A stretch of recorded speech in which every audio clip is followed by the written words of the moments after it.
Assalamualaikum warahmatullahi wabarakatuh. Perkenalkan, nama saya Suci Rahayu SPD dari SMA Negeri Unggul Aceh Timur. Saya adalah calon guru penggerak Angkatan 7 Kabupaten Aceh Timur. Ini adalah video aksi nyata saya pada modul 1.4 tentang budaya positif.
Latar belakang aksi nyata ini adalah sekolah merupakan lembaga untuk pembentukan karakter. Tujuan pendidikan menurut Ki Hajar Dewantara adalah menuntun segala kodrat yang ada pada anak-anak agar mereka dapat mencapai kebahagiaan yang setinggi-tingginya, baik sebagai manusia maupun sebagai anggota masyarakat. Dalam hal menuntun tersebut, guru berpijak pada nilai dan peran guru sebagai pemimpin pembelajaran di kelas, menghantarkan murid pada nilai-nilai profil pelajar Pancasila melalui pembiasaan. Hal ini dapat dilakukan melalui budaya positif di kelas dengan membimbing murid menemukan serta menerapkan keyakinan kelas yang telah mereka sepakati sebagai wujud perubahan ke hal yang lebih baik untuk menjadi orang yang mereka inginkan dan menghargai diri sendiri dengan nilai-nilai yang mereka percaya. Ketika murid-murid kita memiliki motivasi tersebut, mereka telah memiliki motivasi intrinsik yang berdampak jangka panjang, motivasi yang tidak akan terpengaruh pada adanya hukuman ataupun hadiah. Mereka akan tetap berperilaku baik dan berlandaskan nilai-nilai kebajikan, karena mereka ingin menjadi orang yang menjunjung tinggi nilai-nilai yang mereka hargai, atau mencapai suatu tujuan mulia. Untuk mewujudkan hal tersebut, penting sekali penerapan budaya positif di sekolah dalam pembiasaan sehari-hari untuk menanamkan budi pekerti pada murid sebagai pembentukan karakter. Salah satu langkah awal yang dapat dilakukan dalam membangun budaya positif yaitu membuat keyakinan kelas. Keyakinan kelas yang efektif dapat membantu pembentukan budaya disiplin positif di kelas.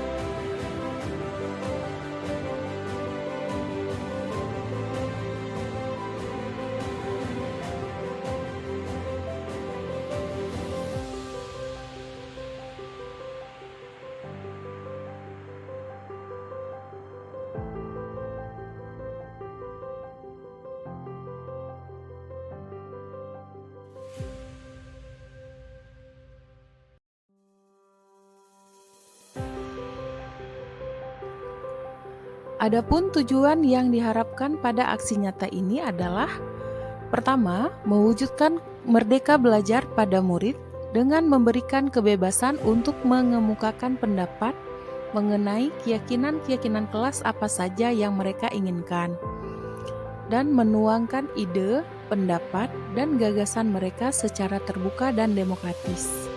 Yang kedua, mewujudkan disiplin positif murid yang kemudian menjadi budaya positif di mana murid menjalankan keyakinan kelas yang disepakati bersama dengan kesadaran dan tanpa tekanan.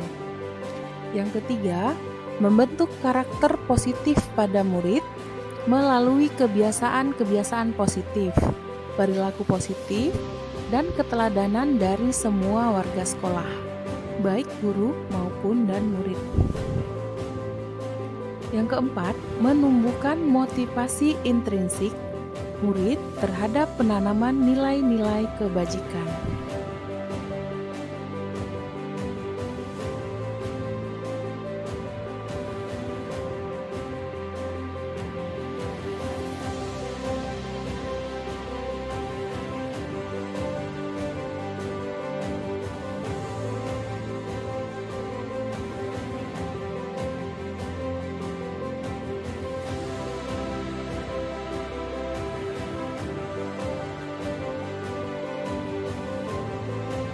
Dalam melaksanakan aksi nyata ini, ada beberapa indikator yang dapat dijadikan sebagai tolak ukur bahwa tindakan ini berjalan dengan baik.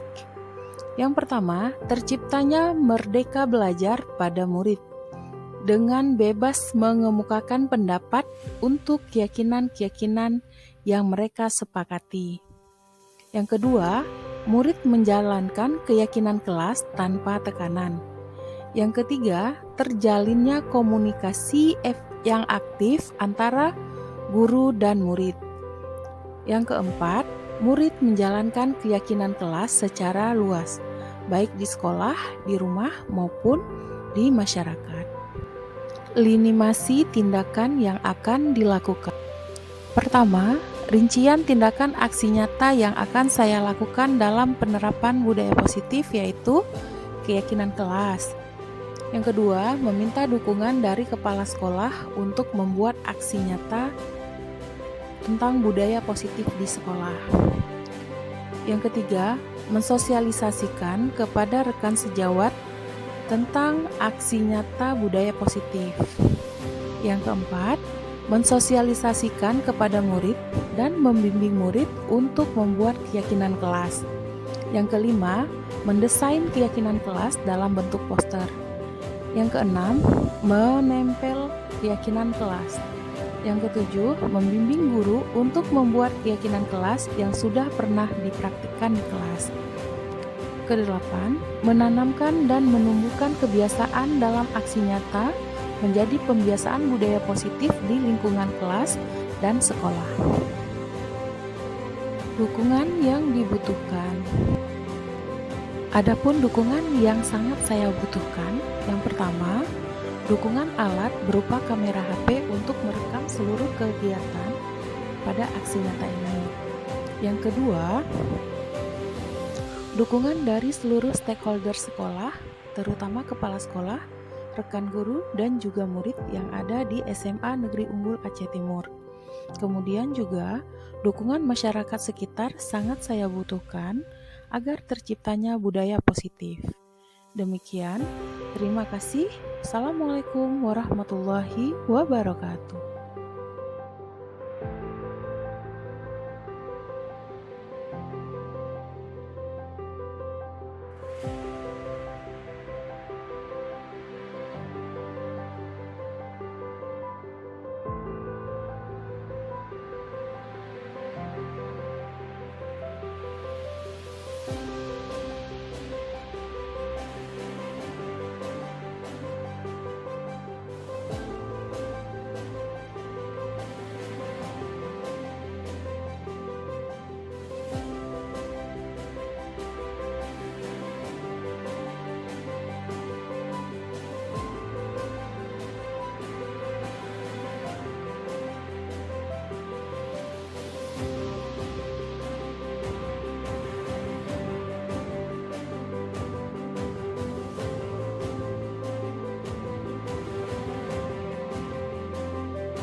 Bismillahirrahmanirrahim. Assalamualaikum warahmatullahi wabarakatuh. Alhamdulillahirrahmanirrahim. Wassalatu wassalamu ala asrafil anbiya'i wal mursalin wa ala alihi wa sahbihi ajma'in. Puji dan syukur tak henti-hentinya kembali kita panjatkan kehadirat Allah Subhanahu wa taala. Berkah rahmat dan hidayahnya kita masih diberikannya kesempatan untuk berkumpul di ruangan ini dalam rangkaian kegiatan diseminasi budaya positif yang akan disampaikan oleh Ibu Susi. Salawat dan salam kita mohonkan kepada Allah untuk disampaikan kepada baginda Rasulullah Sallallahu Alaihi Wasallam, keluarga dan para sahabat beliau sekalian. Baiklah, yang saya hormati Ibu Wakil Kepala Sekolah bidang kurikulum, bidang humas, dan yang saya hormati Ibu Susi yang akan melaksanakan diseminasi untuk menyampaikan budaya positif kepada kita semua. Dan yang saya hormati juga dan ucapkan terima kasih kepada rekan-rekan guru yang berhadir pada ruangan yang berbahagia ini. Baiklah, untuk mempersingkat waktu, kita akan mulai acara kita untuk mendengarkan diseminasi dari Bu Susi. Namun sebelumnya kami mintakan kata-kata sambutan yang disampaikan oleh Bapak Kepala Sekolah, yang mana dalam hal ini diwakili oleh Ibu Wakil Kepala Sekolah Ibu Nurlili SPD. Kepada Ibu Wakil tempat kami persilakan.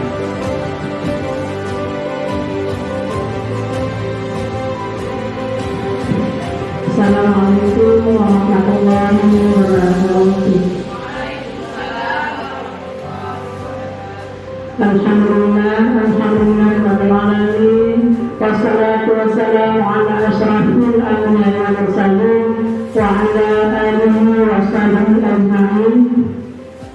Puji kepada Allah dan selawat beserta salam kepada Rasulullah sallallahu alaihi wasallam, yaitu Nabi besar Muhammad sallallahu alaihi wasallam.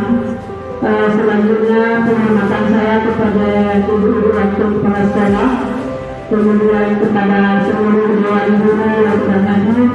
Selanjutnya penghormatan saya juga kepada tim guru penggerak angkatan 7 SMA Umum Naga Senior. Yang perlu saya ingatkan bahwa kita selalu meningkatkan yang pertama mutu pendidikan di SMA Umum Naga Senior. Jadi pada hari ini Allah memberikan kesempatan kepada kita semua bisa melaksanakan diseminasi budaya positif sekolah kita, yaitu yang memberikan nanti arahan, bimbingan serta materi tentang guru penggerak oleh Ibu Susi ya, sebagai calon guru penggerak angkatan 7 Jawa Timur. Jadi untuk mempersingkatkan waktu, langsung saja Ibu Suci sebagai pembicara atau mengatakan tentang diseminasi sama perkenalkan.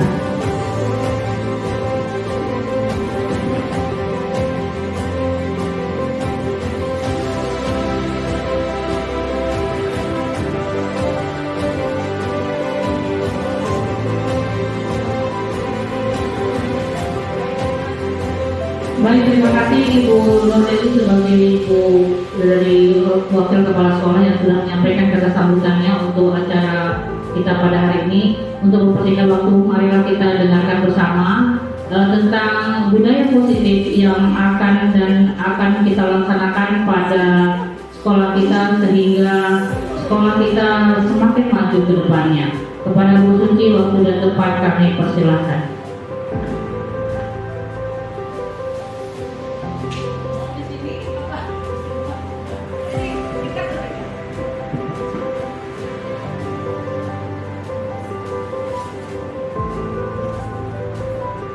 Baik, assalamualaikum warahmatullahi wabarakatuh.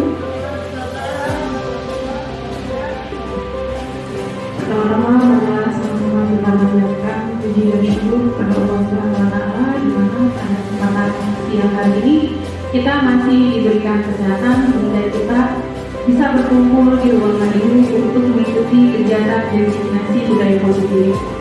Salawat salam kepada Nabi Muhammad SAW dengan serta Nabi terus dari dalam. Yang saya hormati Bapak Kepala Sekolah beserta wakil dan juga Ibu Bapak Dewan Guru yang sudah hadir untuk mengikuti kegiatan mediasi di siang hari ini.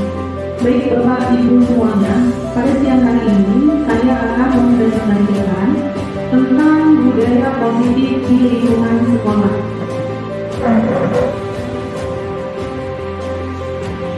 Baik, kita lihat dulu.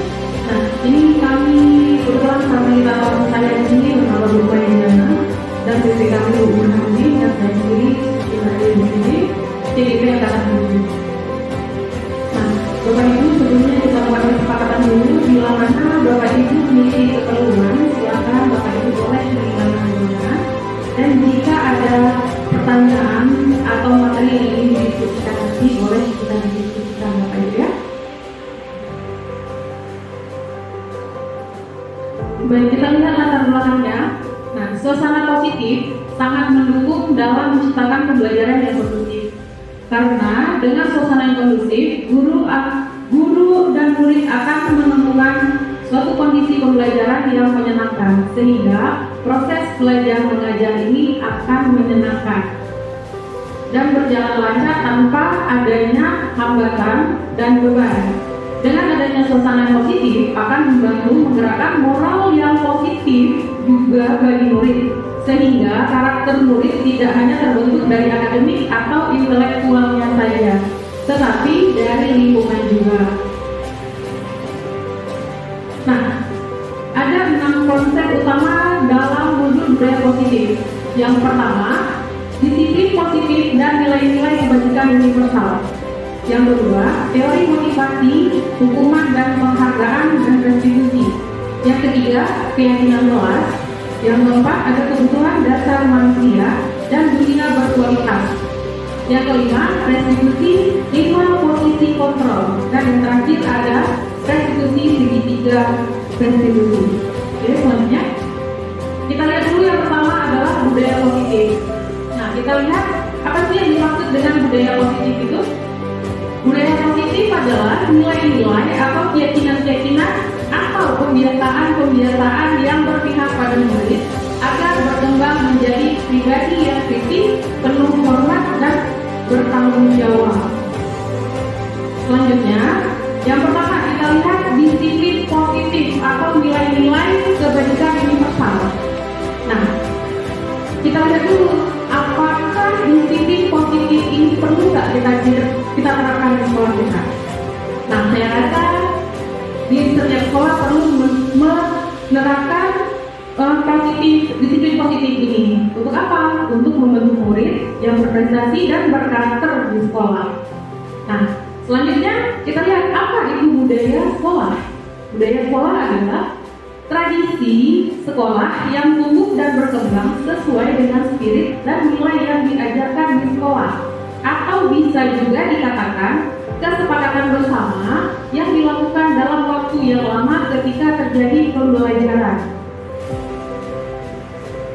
Nah, disiplin positif juga merupakan suatu cara penerapan disiplin tanpa kekerasan dan ancaman yang dalam praktiknya melibatkan komunikasi yang efektif antara guru dan murid.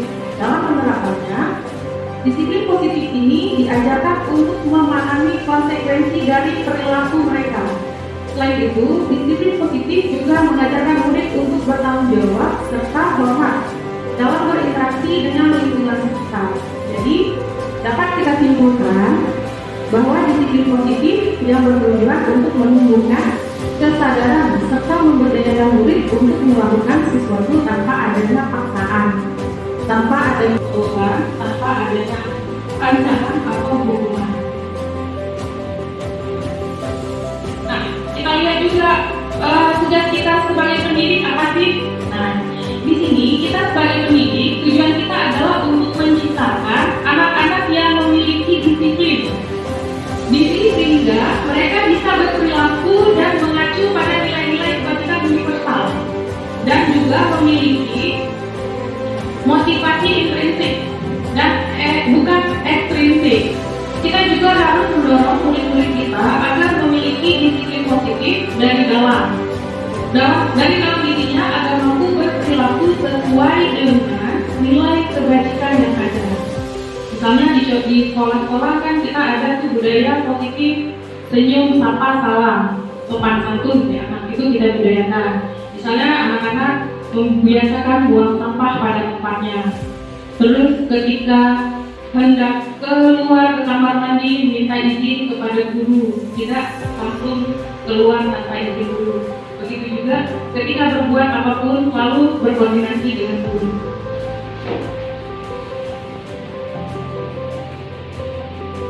Nah, selanjutnya kita lihat dulu berdasarkan filosofi dari Ki Hajar Dewantara.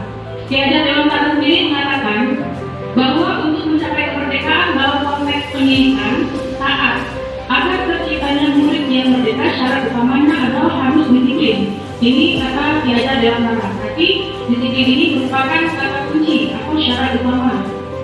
Nah, selanjutnya kita lihat disiplin yang dimaksud di sini adalah disiplin dari dalam diri sendiri, bukan disiplin dari luar. Nah, selanjutnya kita lihat disiplin, pengertian disiplin.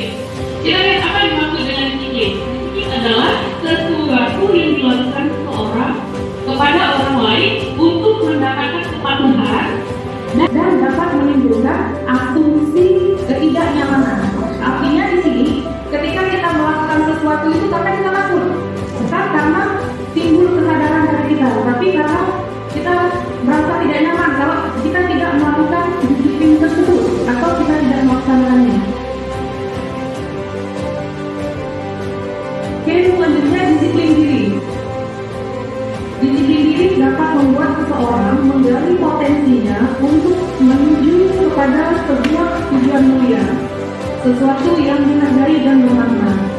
Kita juga harus mempelajari bagaimana cara kita mengontrol diri dan bagaimana kita menguasai diri untuk memilih tindakan yang mengacu pada nilai-nilai yang kita hargai agar tercapai tujuan mulia yang diinginkan. Nah, seseorang yang memiliki disiplin diri berarti mereka bisa bertanggung jawab terhadap apa yang dilakukan karena mereka mendasarkan tindakan tersebut pada kebijakan nilai-nilai kebijakan universal. Jadi artinya setiap melakukan apapun kita harus berpatokan pada nilai-nilai kebijakan universal seperti bertanggung jawab, menghargai, disiplin dan lain-lainnya. Nah, selanjutnya disiplin juga dihubungkan dengan hukuman. Artinya ketika kita melakukan sesuatu hal yang disiplin, misalnya contoh kita masuk ke sekolah jam 7:15 atau jam 7:30 kita harus sudah masuk di sekolah. Tetapi kadang-kadang kita tidak datang tepat waktu. Artinya kita melakukan pelanggaran disiplin ya. Dan begitu juga ketika kita masuk ke kelas. Terkadang kita ada hal-hal lain yang membuat kita tidak bisa langsung masuk ke kelas. Nah, selanjutnya kita lihat yang terakhir adalah disiplin untuk mendapatkan kepatuhan dari orang lain.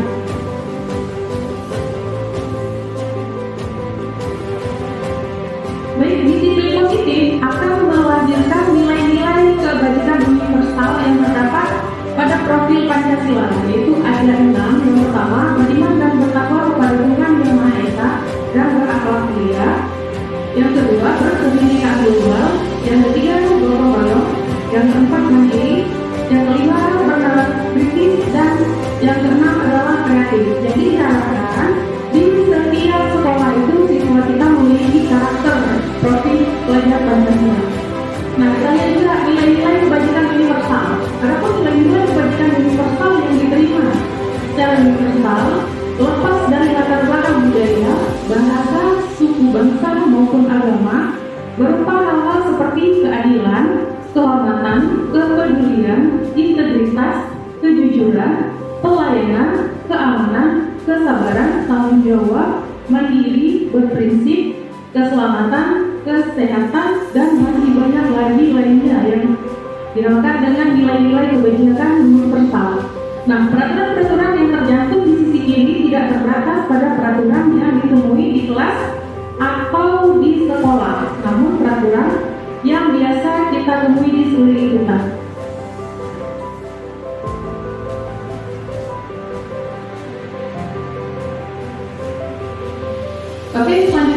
lihat motivasi, hukuman, dan penghargaan.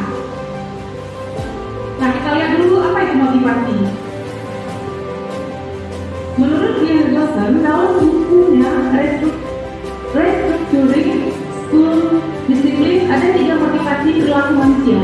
Yang pertama, untuk menghindari ketidaknyamanan atau hukuman. Yang kedua, untuk mendapatkan imbalan atau penghargaan dari orang lain. Dan yang ketiga adalah untuk menjadi orang yang mereka inginkan dan menghargai diri sendiri dengan nilai-nilai yang mereka percaya. Nah, tujuan dari disiplin positif ini adalah menanamkan motivasi yang ketiga pada murid-murid kita, yaitu untuk menjadi orang yang mereka inginkan dan bisa menghargai diri sendiri dengan nilai-nilai yang mereka percaya. Itulah kita menanamkan disiplin positif ini kepada murid-murid kita di sekolah.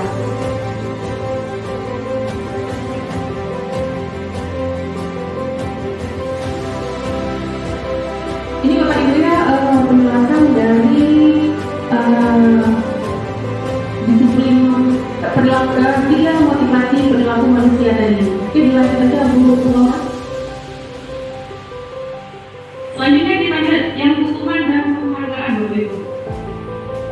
Menurut artikel Punished by Reward tahun 1993, diwawancara ASDC Annual Conference pada bulan Maret 1995 mengemukakan baik penghargaan maupun hukuman adalah cara-cara mengontrol perilaku seseorang yang menghancurkan potensi untuk pembelajaran yang sesungguhnya. Menurut Holmes, secara ideal, tindakan belajar itu sendiri adalah penghargaan yang sesungguhnya. Kau juga mengatakan beberapa pernyataan dari hasil pembahasan selama ini tentang tindakan memberikan penghargaan yang nilainya sama dengan menghukum, yang artinya dihukum oleh penghargaan. Oke, selanjutnya dihukum oleh penghargaan. Nah, dihukum oleh penghargaan ini kita harus melihat ada pengaruh jangka panjang dan jangka pendeknya. Jika dalam pengaruh jangka panjang dan jangka pendeknya, yang pertama penghargaan efektif jika menginginkan seseorang melakukan sesuatu yang kita inginkan dalam jangka waktu pendek. Yang kedua, jika kita menggunakan penghargaan lagi dan lagi, maka orang tersebut akan bergantung pada penghargaan yang diberikan serta kehilangan motivasi dari dalamnya. Ini artinya jika seandainya kita memberikan penghargaan kepada seseorang atau kepada murid kita dalam melakukan sesuatu karena ada imbalan, itu dia sesuatu nanti ketika melakukan sesuatu itu akan mengharapkan ada imbalan atau hadiah, karena bukan motivasi dari dalam dirinya, tapi ada dorongan dari luar. Nah, selanjutnya kita lihat, jika kita mendapatkan penghargaan untuk melakukan sesuatu yang baik, maka selain kita senantiasa berharap mendapatkan penghargaan tersebut lagi, kita pun menjadi tidak menyadari tindakan baik yang kita lakukan. Nah, artinya jika kita melakukan sesuatu hal karena dorongan, karena ada hadiah tadi, bukan karena memang keinginan kita sendiri, karena oh kalau misalnya kita lakukan ini berarti baik untuk kita, tapi ini karena kita mengharapkan pujian atau hadiah tadi, itu sangat tidak baik menurut saya. Oke, selanjutnya penghargaan tidak efektif. Kenapa penghargaan tidak efektif? Di sini disebutkan penghargaan itu adalah suatu benda atau peristiwa yang diinginkan, yang dibuat dengan persyaratan hanya jika Anda melakukan ini, maka Anda akan mendapatkan penghargaan. Yang kedua, jika saya mengharapkan sesuatu penghargaan dan tidak mendapatkannya, maka saya akan kecewa dan berkecil hati. Serta kemungkinan lain kali saya tidak akan berusaha sekeras sebelumnya.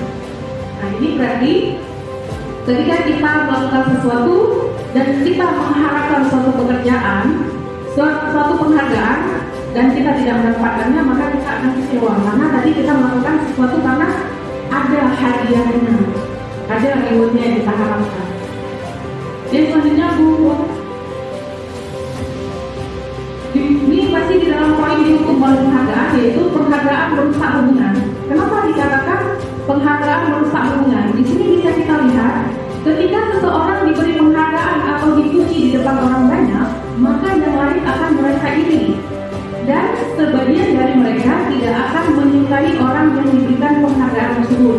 Nah, ini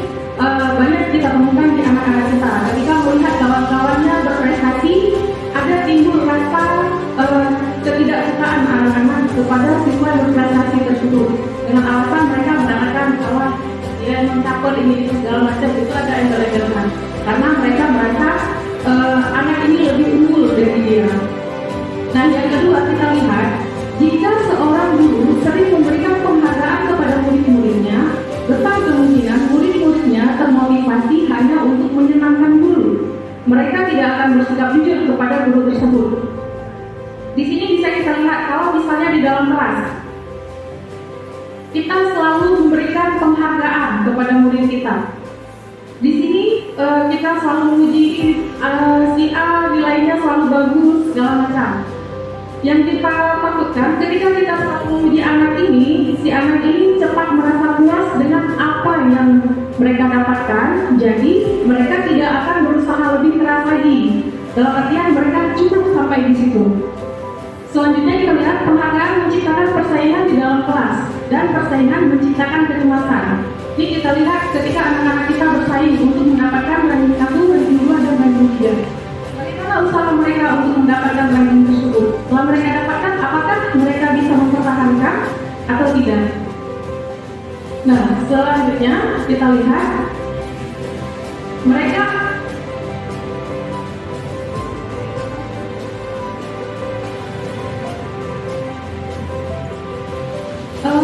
selanjutnya adalah masih di poin didukung oleh penghargaan. Penghargaan mengurangi ketepatan. Nah, ini ada dua riset. Yang pertama, dalam sebuah percobaan, sekelompok anak laki-laki berusia 9 tahun diminta untuk melihat gambar-gambar wajah yang ditampilkan di layar. Dan mereka harus memberitahukan jika wajah tersebut sama atau berbeda. Gambar gambar tersebut hampir sama. Beberapa dari mereka diberikan penghargaan dalam bentuk uang pada saat mereka memberikan jawaban yang benar. Sementara sebagian yang lain tidak. Hasilnya, anak laki-laki yang dibayar membuat lebih banyak kesalahan karena tadi mereka berlomba-lomba untuk mendapatkan uang tadi. Bukankah tidak teliti dalam artian ketika dia menjawab itu tidak memikirkan lagi kira-kira yang saya jawab benar atau enggak. Yang penting jawab paling cepat dan bisa mendapatkan uang. Nah, yang kedua, riset yang kedua, anak-anak diminta mengingat kata-kata tertentu. Kemudian mereka diminta mengambil kartu yang berisi kata-kata yang diingat tersebut setiap kali muncul. Beberapa anak diberikan permen setiap mereka memberikan jawaban yang benar, dan yang sebagian lainnya hanya diberitahu saja bila jawaban mereka benar.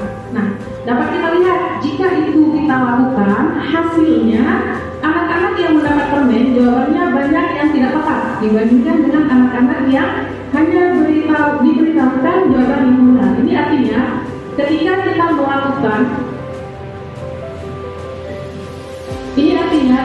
kita melakukan melakukan suatu permainan, ini bisa kita katakan permainan ya di dalam kelas untuk mengingat kata-kata tertentu, dan anak tersebut melakukannya tanpa memikirkan terlebih dahulu.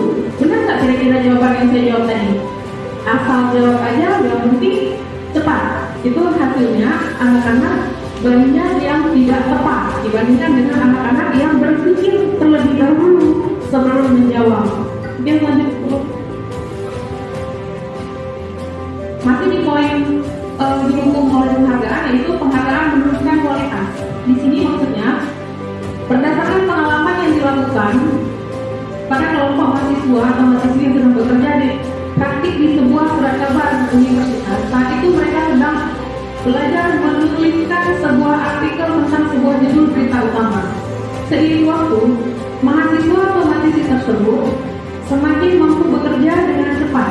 Kemudian ada beberapa mahasiswa atau mahasiswi yang dibayar untuk setiap judul berita utamanya yang mereka mampu hasilkan. Dan setelah beberapa lama, mahasiswa atau mahasiswi yang dibayar ini hasil kinerjanya berhenti berkembang. Mereka tidak menerima bayaran, terus berupaya merasa dirinya menjadi lebih baik. Artinya di sini penghargaan menurunkan kualitas. Ketika kita berbuat sesuatu karena mendapat penghargaan, itu bisa menyebabkan menurunnya kualitas di diri kita. Karena apa? Alasan kita mengikuti atau melakukan sesuatu itu karena ada imbalan tadi. Selanjutnya masih di poin yang sama, penghargaan mematikan kreativitas. Kita ambil contoh pada murid-murid. Murid-murid diminta berpikir mengenai hadiah atau penghargaan yang bisa mereka dapatkan bila mereka berhasil menulis sebuah puisi. Ini artinya di sini murid-murid diharapkan bisa kreatif dalam membuat suatu puisi.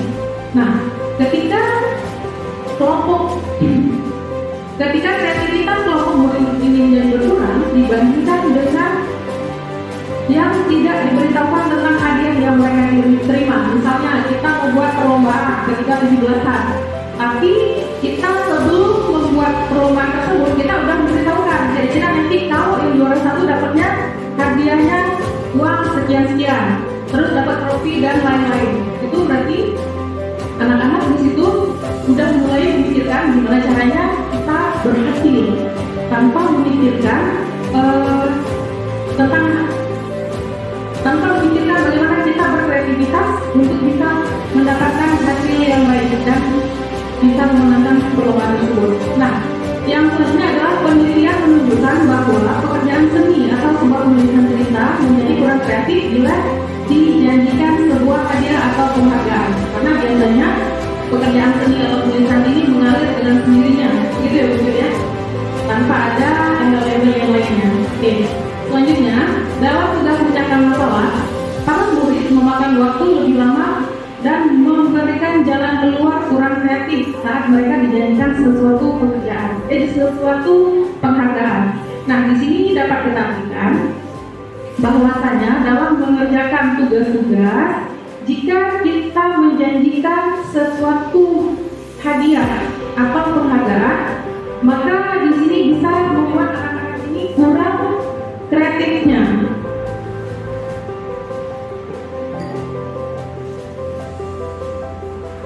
Yang terakhir, penghargaan hukum. Di sini maksudnya penghargaan hukum ini mereka yang tidak mendapatkan penghargaan, misalnya dalam sistem ranking. Mereka yang mendapatkan ranking 2 akan merasa paling dihukum. Padahal kalau kita lihat tidak demikian konteksnya, karena ranking ini hanya bersifat nilai saja. Lanjutnya Bu. Terakhir, motivasi dari dalam diri atau intrinsik.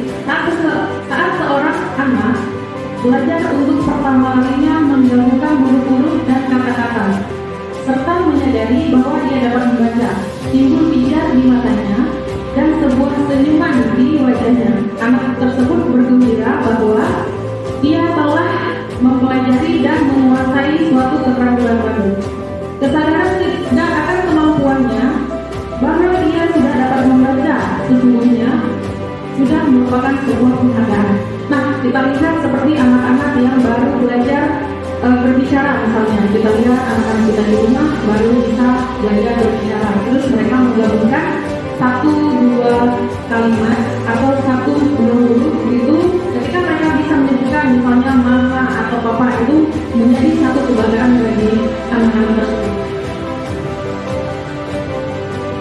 Nah, selanjutnya kita lihat restitusi. Apa sih makna restitusi tersebut? Restitusi adalah sebuah pendekatan untuk menciptakan disiplin positif. Nah, restitusi ini sendiri adalah proses menciptakan kondisi bagi murid untuk memperbaiki kesalahan mereka, sehingga mereka bisa kembali pada kelompok mereka dengan karakter yang lebih kuat menurut dosen tahun 2004. Jadi maksudnya di sini adalah restitusi ini kita adalah sebuah proses untuk mengembalikan anak kepada jalan yang benar. Ketika mereka berbuat kesalahan, maka kita akan mengharapkan bagaimana mereka bisa keluar dari permasalahan mereka tersebut sehingga bisa menemukan solusi dari yang mereka alami. Nah, kita lihat juga ciri-ciri dari restitusi. Yang pertama, restitusi ini bukan menebus kesalahan, namun untuk belajar dari kesalahan. Yang kedua, restitusi memperbaiki hubungan. Yang ketiga, restitusi merupakan tawaran, bukan paksaan. Restitusi menuntun untuk melihat ke dalam diri. Restitusi mencari kebutuhan dasar yang mendasari tindakan. Yang selanjutnya, restitusi fokus pada karakter bukan tindakan. Berikutnya, restitusi adalah menguatkan restitusi fokus pada solusi. Jadi bisa kita ambil kesimpulan bahwasanya restitusi itu adalah sebuah proses untuk memberikan bantuan kepada anak-anak agar mereka bisa keluar dari masalah yang mereka hadapi.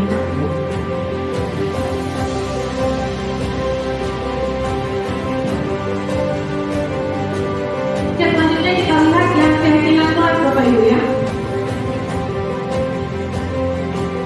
Keyakinan kelas, ada yang tahu apa nih keyakinan kelas Bapak Ibu? Ada yang udah pernah dengar? Oke, jadi kita lihat ya Bu ya. Nilai keyakinan kelas merupakan nilai-nilai kebajikan universal yang disepakati secara tersirat dan tersurat. Nah, artinya kita membuat kesepakatan dengan anak-anak di kelas, kesepakatan untuk budaya positif. Nah, di sini kita harus lepas dari yang namanya latar belakang suku. Kita tidak melihat satu suku, oh ini suku Aceh, oh ini suku Batak, oh ini suku Gayo dan lain sebagainya. Tapi kita melihat keseluruhan secara universal, Ibu ya. Bagaimana tahap-tahap pembentukan keyakinan kelas? Yang pertama, keyakinan kelas harus bersifat abstrak dari peraturan yang lebih rinci dan konkret. Yang kedua, keyakinan kelas berupa pernyataan-pernyataan universal. Jadi pernyataan-pernyataan yang disebutkan di dalam keyakinan kelas itu harus umum, tidak mengerucut. Selanjutnya, pernyataan keyakinan kelas senantiasa dibuat dalam bentuk positif. Jadi kita tidak boleh membuat keyakinan kelas ini dalam pernyataan yang berbentuk negatif. Selanjutnya, keyakinan kelas hendaknya tidak terlalu banyak sehingga mudah diingat dan dipahami oleh warga sekolah. Misalnya, apa saja yang mau kita buat atau kita jadikan keyakinan kelas. Contohnya seperti bertanggung jawab, menghargai, saling menghormati, disiplin, tepat waktu, gitu Bapak Ibu ya. Nah, selanjutnya, semua warga kelas hendaknya ikut berkontribusi dalam pembuatan keyakinan kelas lewat kegiatan kurang kata. Nah, di sini diharapkan setiap siswa yang ada di kelas kita aktif memberikan kontribusinya dalam membuat keyakinan kelas ini. Jadi ketika nanti mereka melakukan kesalahan, kita langsung bisa mengaitkan dengan keyakinan kelas yang mereka buat. Contoh, misalnya ketika anak-anak melakukan pelanggaran, kemudian kita tanyakan, nah kira-kira pelanggaran yang kamu lakukan ini sudah sesuai nggak dengan keyakinan kelas yang kita buat?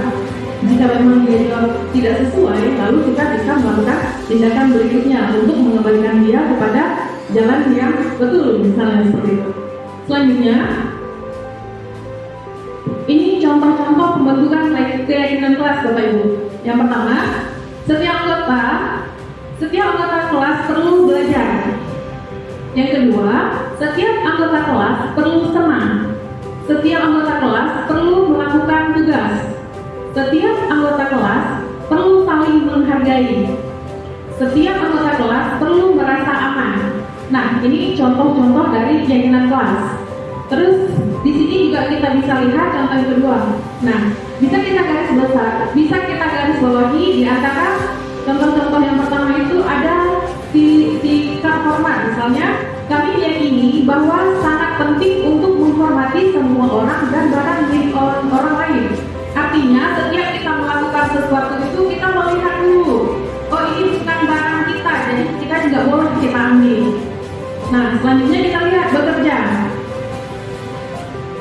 Kami meyakini bahwa sangat penting untuk mengerjakan segala pekerjaan atau mengikuti kegiatan yang telah ditugaskan. Contoh ketika kita ngasih PR ke anak-anak.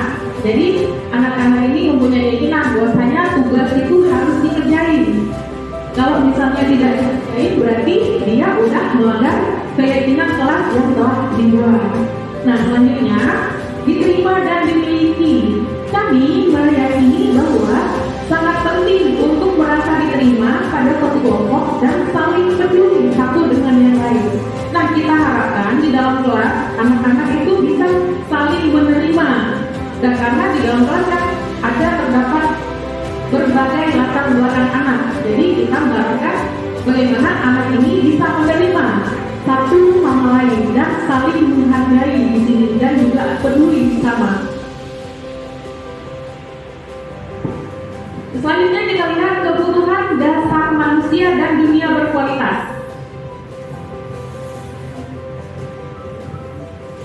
Menurut William Glasser dalam Choice Theory, ada 5 kebutuhan dasar manusia.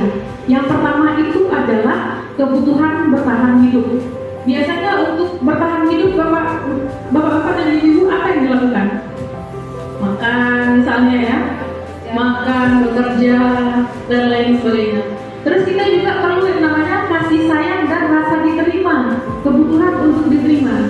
Jadi kemanapun kita pergi itu, rasa untuk diterima itu ada di dalam diri kita. Dan kita juga butuh yang namanya rasa disayangi oleh sesama. Yang ketiga adalah kekuasaan dan penguasaan. Di sini berarti kebutuhan, kemampuan atas kemampuan. Misalnya kita punya prestasi di bidang akademik.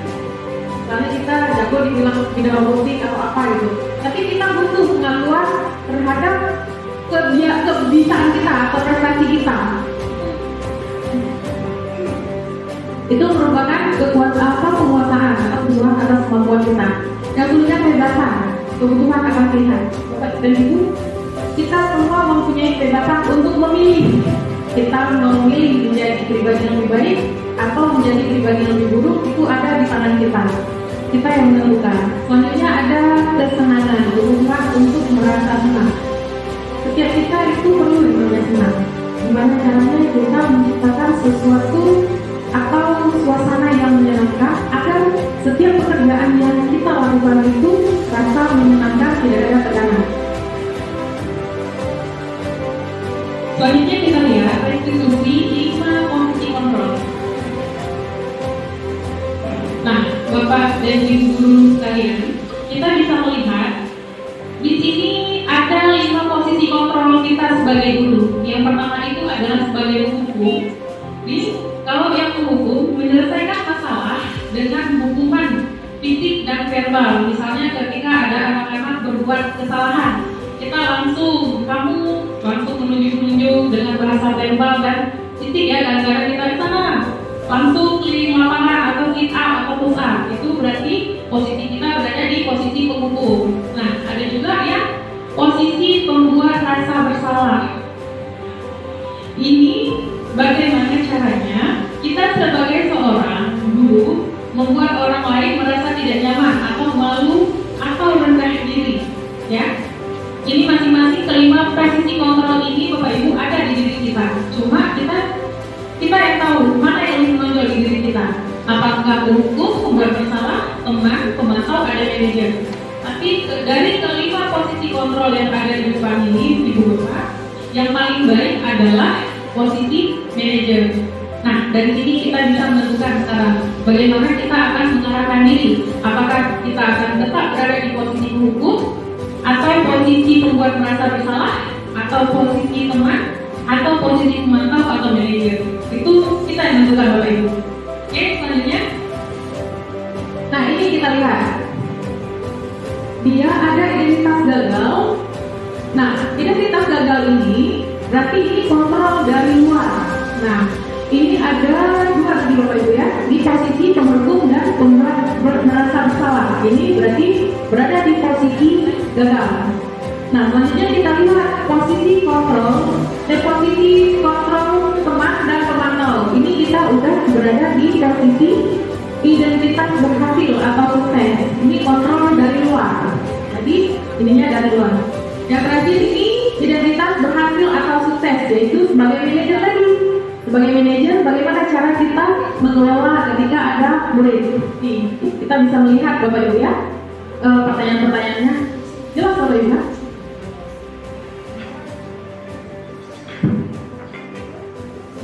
Nah, selanjutnya kita lihat segitiga restitusi Bapak Ibu ya.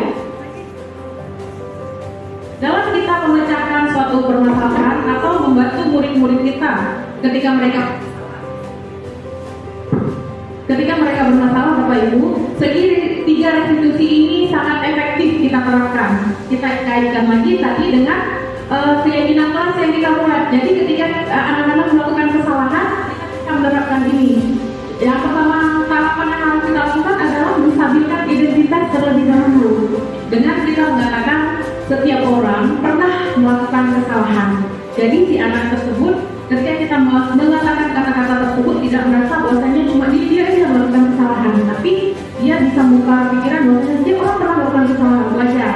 Terus kita tanyakan juga validasi tindakan yang salah. Kira-kira apa sih alasan kamu melakukan kesalahan tersebut? Nah, setelah kita validasi tindakan yang salah, lalu kita menanyakan keyakinan. Kira-kira nak, jika kamu melakukan kesalahan tersebut, apakah sudah sesuai dengan keyakinan kelas yang kita buat? Nah, di situ anak akan berpikir, oh ternyata perbuatan saya ini melanggar kesepakatan kelas atau keyakinan kelas tadi, sehingga dia memikirkan gimana cara untuk bertanggung jawab agar bisa menjadi lebih baik ke depannya. Nah, Bapak Ibu, ini kata-kata yang bisa kita ucapkan kepada anak kita ketika anak-anak melakukan kesalahan. Dari yang saya bilang tadi, yang pertama tadi menstabilkan identitas. Ini contoh kata-kata yang bisa kita katakan kepada anak-anak kita ya, Bu ya. Ini yang kedua adalah validasi tindakan yang salah.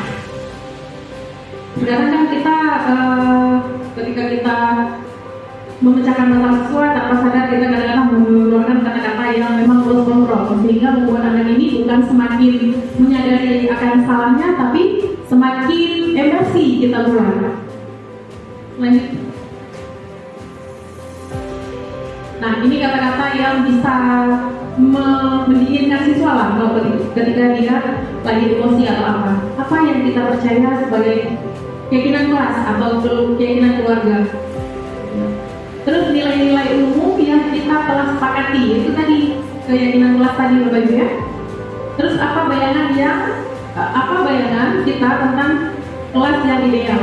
Misalnya ada kelas yang memang di dalam kelasnya ya rusuh, selalu tidur, misalnya anaknya di dalam kelas. Jadi kita bangunkan dengan restitusi ini Bapak Ibu ya. Oke, demikianlah pemaparan definisi budaya positif. Semoga apa yang saya sampaikan tadi, saya paparkan bisa bermanfaat bagi kita semua. Bagi Bapak Ibu yang ingin mendiskusikan atau bertanya seputar budaya positif di sekolah, kami silakan. Terima kasih. Assalamualaikum warahmatullahi wabarakatuh. Dari paparan dari Ibu Suci, baik untuk sesi ini kita buka beberapa pertanyaan dulu. Silakan rekan-rekan guru yang ingin menanyakan hal-hal yang dianggap belum jelas tentang paparan yang telah disampaikan tadi. Di sini, ya, baik Ibu Suci.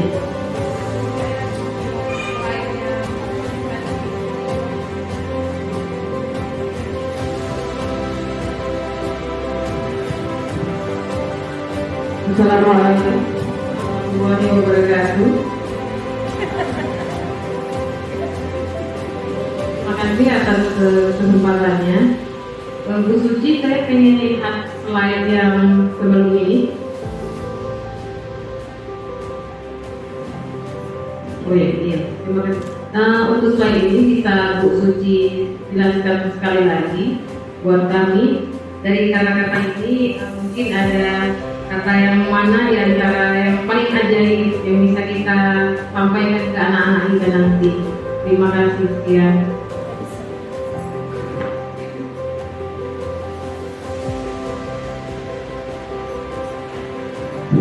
Baik Bu Suci, tadi pertanyaan Bu Opi, kata-kata ajaib mana yang mungkin yang bisa sakti kita gunakan untuk menangani masalah persoalan anak-anak kita. Namun ada hal yang perlu disampaikan juga, bahwasanya identitas menstatuskan identitas ini dilakukan kapan? Apakah anak itu di saat dia marah langsung kita stabilkan, atau misalnya kejadiannya udah dalam beberapa hari baru kita panggil, misalnya saya selaku wali kelas manggil anak kejadiannya udah beberapa hari. Apa kita perlu stabilkan lagi identitasnya? Demikian. Baik, terima kasih kepada Bu Mar dan Bu Popi. Oke, kita lihat kembali kepada slide ini Bu Popi ya. Kata mana yang ajaib, ya kan, yang bisa kita katakan kepada anak apabila anak melakukan kesalahan.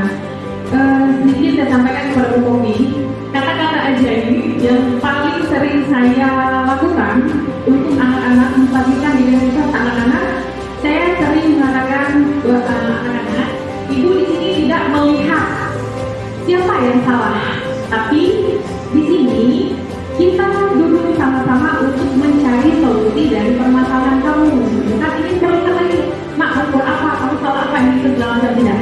Tapi kita lebih kepada kita stabilkan identitas dia agar dia, karena dia merasa bersalah tadi, ketika kita tanya, mendesak, merasa tertekan, jadi dia nggak mau ngomong lagi. Jadi kita ungkapkanlah ini. Saya tidak tertarik untuk mencari tahu siapa yang salah. Yang mau saya lakukan sekarang adalah kita mencari solusi atas permasalahan kamu. Itu kata-kata ajaib yang paling ampuh saya rasa. Nah, ini alternatifnya Bu.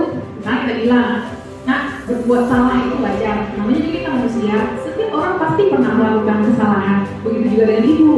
Nah, seperti itu. Jadi anak-anak ini akan merasa bahwasanya, oh, bukan aku aja yang melakukan kesalahan, tapi semua orang pernah melakukan kesalahan. Dan juga ini hukumnya. Baik, terima kasih. Nah, pertanyaan dari Bu Mar tadi, apakah menstabilkan identitas ini, misalnya anak-anak ya udah melakukan kesalahan, lalu udah sembuh gitu, atau perlu kita lakukan penstabilan identitas? Saya rasa tak perlu cuma, karena kita ingin mengembalikan anak tadi kepada kesadaran atas kesalahan yang dilakukan. Jadi kita perlu melakukan hal tersebut agar anak-anak ini tidak mengulangi kembali apa yang mereka lakukan. Gitu. Jadi mereka pun tidak merasa beban ya dalam melakukan sesuatu, atau justru dengan melakukan kesalahan tersebut merupakan kebanggaan bagi anak-anak ini kalau misalnya kita stabilkan identitasnya. Mungkin itu saja Bu Mar. Ada lagi?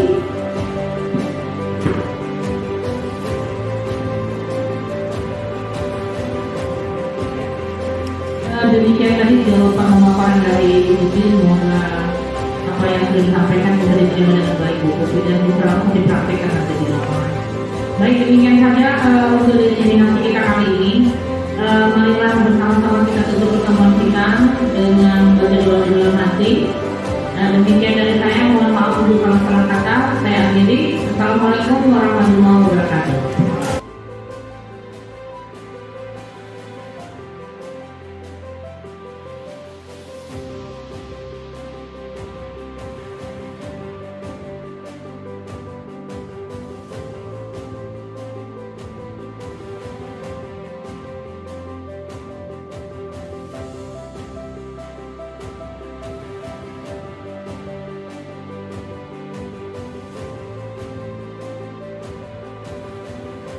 Assalamualaikum warahmatullahi wabarakatuh. Saya Anggul Sartanyo SPD MPD, guru SMA Negeri Unggul Aceh Timur.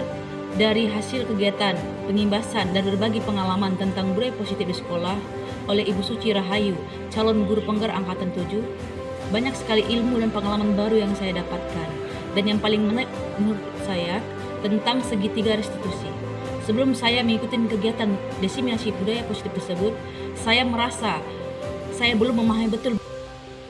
Assalamualaikum warahmatullahi wabarakatuh. Saya Nurul Hajjah, guru dari SMA Negeri Unggul Aceh Timur.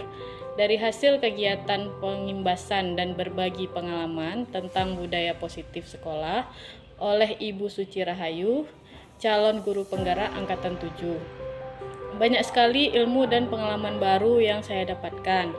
Yang sangat menarik perhatian saya tentang posisi kontrol kita sebagai seorang guru. Assalamualaikum warahmatullahi wabarakatuh. Saya Mestika Wulandari, guru SMA Negeri Unggul Aceh Timur.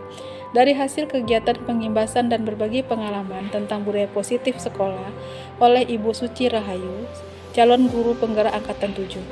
Banyak sekali ilmu dan pengalaman baru yang saya dapatkan, dan yang paling menarik bagi saya yaitu tentang 5 kebutuhan dasar manusia.